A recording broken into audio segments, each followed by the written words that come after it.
Why are you acting so high and mighty over a mere $300? We don't need your chump change. Laughing, my son and daughter-in-law looked down on me, hurling hurtful words. I've supported them for 10 years, knowing they were struggling. Seeing the two of them never settling into steady jobs, I always held back my complaints, wondering how I could help. And this is the thanks I get? Why did I ever think of helping them? I believe that one day they'd appreciate my efforts and change their attitudes. But that day never came. Isn't that answer enough? They've taken 10 years of my time and drained my hard-earned savings. Yet they scoff at my assistance, saying it's not enough and just spare change. I've given everything for my son and his wife without saying a word for 10 years. But that ends today. My name is Susanna, a woman in her 50s. My husband passed away, and now I live alone. We have one son, David. He moved out after college, married a woman, and started his family. Their home is close to mine, but truth be told, we don't get along. Son and daughter-in-law was what you would call a reason. David married Anissa, a co-worker from his first job after college. Anissa left the job when they got married, but less than a year later, David quit his job. Apparently, he got into trouble with his boss. David thought he could quickly find another job, but things didn't go as planned. He struggled to find a suitable position and eventually gave up on working altogether. Anissa showed no signs of wanting to work either, and they quickly fell into financial hardships. To help, I started giving them $300 a month. They were grateful at first, and I hoped they'd eventually stand on their own. But 10 years later, my monthly support seemed like a given to them, not a gift. One month, when I was busy with family events and couldn't meet them for the usual handoff, they came knocking late at night. Mom, you have to give us our money. Are you forgetting things in your old age? Every time David teased me, my exhaustion from consecutive days would overwhelm me. I'll give you the allowance another time. Can you please leave for today? But Anissa, with her face burning with anger, shouted, This happens every month. Just because you're my mom-in-law doesn't mean you can treat me this way? And grabbed me by the collar. Suddenly wide awake from the shock, I handed over the already prepared $300 to my son and daughter-in-law that day. You should have given it to us straightforwardly from the beginning. I don't want to raise my hand against my mom-in-law, she said. That's right. David chimed in. Please listen to what we have to say. If Mom gets dementia in the future, we're the ones who will be taking care of her. Wouldn't it be smart to be in her good graces now? Their audacity infuriated me, but if I retaliated and displayed a domineering attitude now, I might injure their pride. I didn't want them ending up like David when he had left his job, possibly never regaining their footing in life. With that thought in mind, I swallowed my frustration, smiled, and simply said, I'm sorry, accepting their words. I retrospect, I think I had a wrong approach from that time onward. However, my overwhelming desire for them to somehow get their act together prevented me from seeing things clearly. But that wasn't the only unpleasant memory with them. One day at work, I got a call from a neighbor who has always been kind to us. Susanna, can I talk to you for a moment? It's about your son and daughter-in-law. Oh my, I'm so sorry. I'll be right over. Apparently, when the neighbor returned from shopping, there were signs of a break-in. And after checking the security camera footage, the culprits turned out to be my son and daughter-in-law. Though the room was a mess, fortunately nothing was stolen.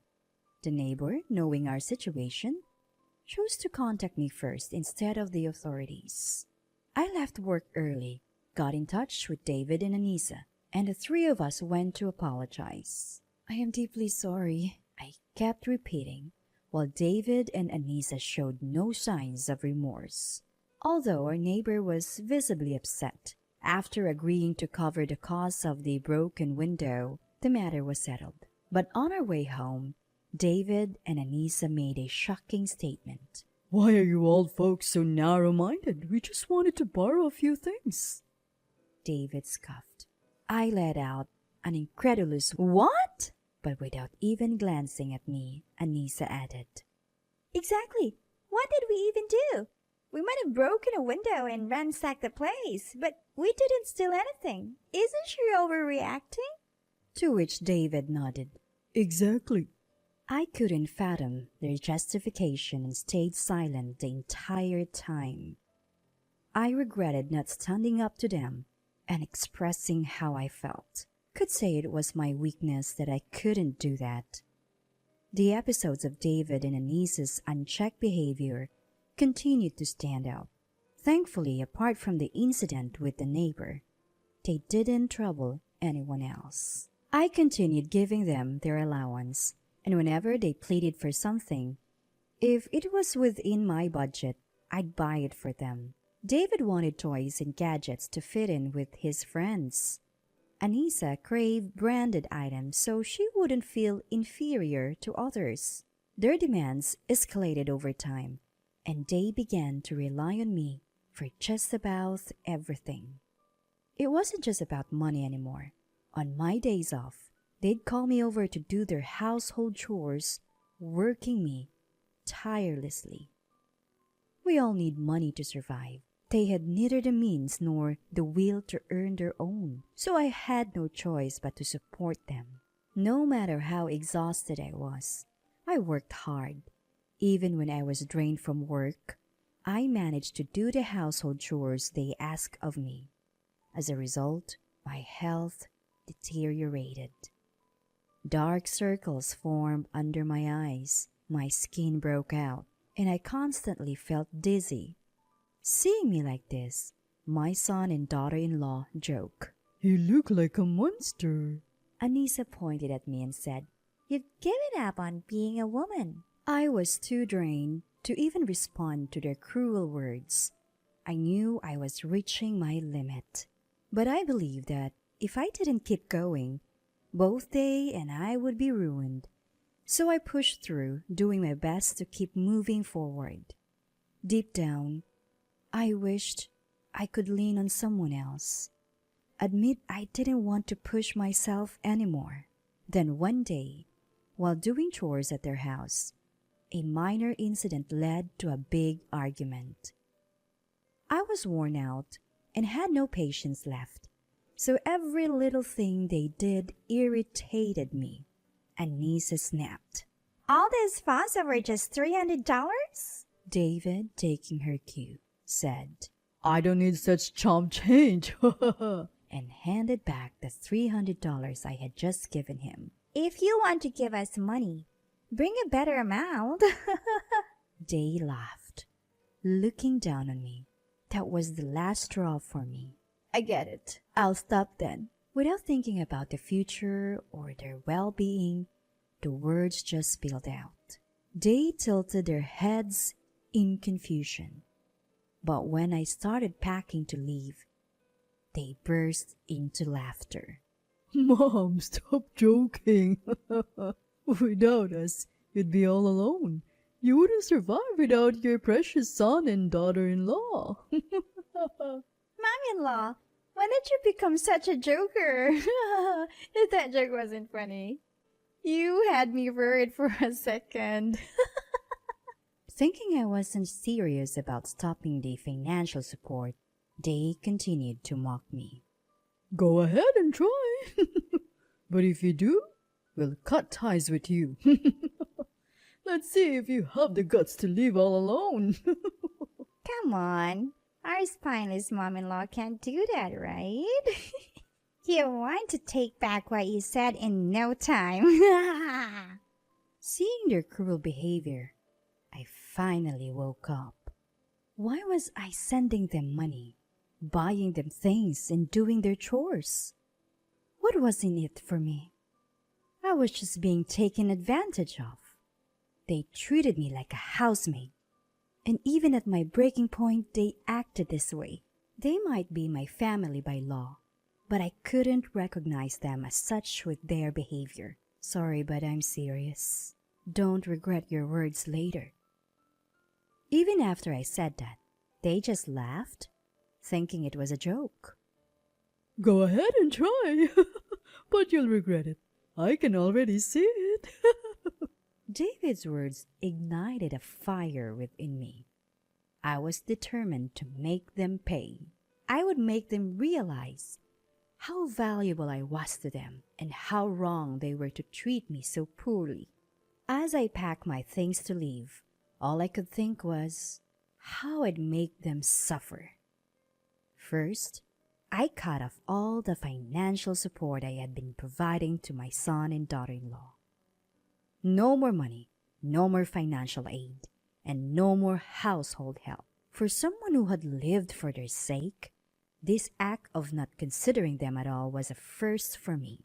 I could finally rest without thinking about them. I could spend my money on myself and only do household chores to my satisfaction. I realized how liberating it was to live this way. They said I'd never be able to cut ties and live alone. But this life, free from others' control, was exactly what I had been longing for the past decade. I decided to take another step to corner them. The apartment they were living in was actually rented in my name after they lost their previous home due to financial troubles. Of course, I was the one paying the rent. If I was cutting off all support, it made no sense to continue paying the rent. So I contacted the apartment manager and decided to terminate the lease. The manager, aware of our situation, was understanding and agreed. In a month, they'd have to leave the apartment or the police would be notified. That night, I messaged them. If you don't leave the apartment within a month, it'll become a police matter. They read the message immediately, and within minutes, my phone rang. Mom, what's going on? Where are we supposed to live? David yelled. I could hear Anissa panicking in the background. Did you forget I was the one paying the rent for that apartment? I told you I'm cutting off all support. So it's only natural I end up the lease too, right? We'd never agreed to that. We thought you were just stopping the monthly allowance, not everything else. David's entitled response made me chuckle. After all the hurtful things they said, they still expected me to support them in other ways. Their audacity was dizzying. I had given them everything, my money, my time, all for their sake, all because I wanted them to have a self-sufficient life. But it was a mistake. The more I indulged them, the more they took advantage. In that case, I should have made my stance clear and made them listen to me from the start. I was the one who sent them money, provided financial support, and did their chores. No matter how you look at it, I held a higher ground compared to my son and daughter-in-law. They should have shown respect and gratitude. Yet they treated me like a mere housemaid, a tool, an ATM, and even had the audacity to mock me when I was at my lowest. Why did I try so hard for them, even when they were unreasonable? I endured without speaking up. All they did was take advantage of my kindness. It took me reaching my breaking point to realize how selfish and ungrateful they were, and that they never truly saw me as a family. They may have seen me as useful, but never as a family member. Why didn't I see this sooner? Why did I keep doing my best until I felt like I had reached my limit? Why did I keep giving and believing? My past actions now seem so pitiful. I believe they've someday become independent, but it was all for nothing. Regretting the past, my anger towards them surged. I needed to confront them, make them admit their wrongs, and apologize. Unless he admits his past sins and apologizes, he will not be satisfied. Feeling this way, I spoke up again. You thought I'd stop the allowance but continue other support? How naive can you be? David tried to interject. But I cut him off. No buts. Do you realize how much you've relied on me? You should be grateful. Instead, you've taken advantage of me. Why would I want to keep supporting you? Listen, your lives have always depended on me. If you upset me even once, and I felt like not helping you, that would have been the end for you. It's a good thing I was so naive. I kept hoping you'd someday stand on your own, that you wouldn't always need my help. I was such a kind-hearted mom. yeah, Mom is kind. You don't really want to abandon us, right? You said things in the heat of the moment, and now you can take them back. I forgive you, Mom. Let's try to be a family again, okay? Don't be ridiculous. I've opened my eyes. No matter how hard I tried to support you, you never wanted to be independent. You just wanted to live comfortably on my dime, right? David, sounding panic, replied. That's not true. We did want to be independent, but it's hard. Neither of us feels motivated to find a job. We did our best, but it wasn't enough.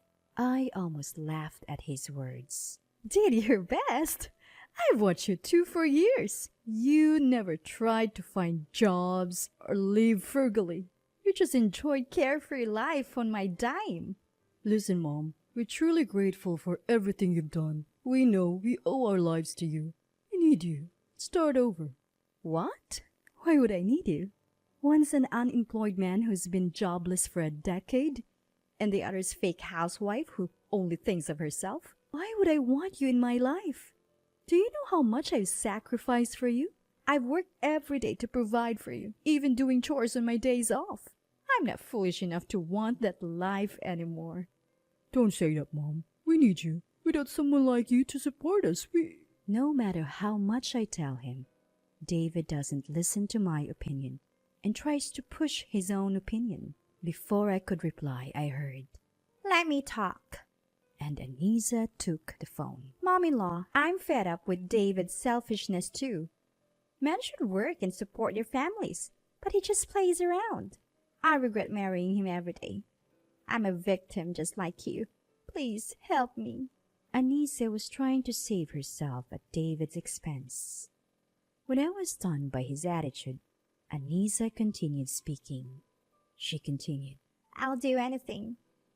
Be your housemaid, whatever you want. Please don't abandon me. After those words, I could hear son and daughter-in-law arguing again over the phone, fighting over who gets to speak. Suddenly, due to the loudness, or maybe they bumped into something, the call got disconnected. Days went by without another call from my son and daughter-in-law. It seemed their relationship deteriorated significantly after that incident, leading them to decide on a divorce and go their separate ways. They blamed each other, even demanding alimony, causing a lot of disputes before the divorce was finalized. After the divorce, both tried to reach out to me. However, by that time, I had already blocked their numbers, so I never heard their side of the story. David started working part-time at a factory, day and night, managing to make ends meet. On the other hand, Anisa, in tears, fled back to her former in-law's house. When she confessed everything to her former step-parents, they were furious. She was brought by her former step-parents to apologize, but she cried throughout, making it hard to understand her. Since then, I'd been living for myself. For 10 years, I was bound by the presence of son and daughter-in-law, never truly cherishing my own time. Living a life centered on myself felt incredibly refreshing and irresistibly appealing. Losing son and daughter-in-law left me all alone in the world, but I came to see that as a blessing. I don't know what the future holds. There might come a time when I can't live just for myself anymore, but for now, I've decided to live solely for my own sake.